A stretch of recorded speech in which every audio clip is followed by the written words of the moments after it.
একটা পুঁতি দিয়ে টমেটো তৈরি করব। টমেটো তৈরি করার জন্য প্রথমে আমাদের 5টা পুঁতি নেওয়া লাগবে, যেরকম একটা ফুল করা লাগবে। তারপরে 1 কমনে 6 ফুল, আমরা 1 কমনে 6 ফুল এভাবে চারপাশে করে আসবো। এই যে আমাদের 1 কমনে 6 ফুল করা শেষ। এখন 2 কমনে 6 ফুল, 2 কমনে 6 ফুল, 1 কমনে 5 ফুল করে আসবো চারপাশে। আমাদের 1 কমনে 5, 2 কমনে 6 করা শেষ। এখন 2 কমনে 6 এভাবে চারপাশে করে আসবো। আমাদের 2 কমনে 6 ফুল করা শেষ।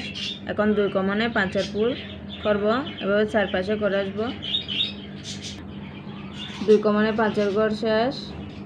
এই যে চারপাশে করে আসছি। এই যে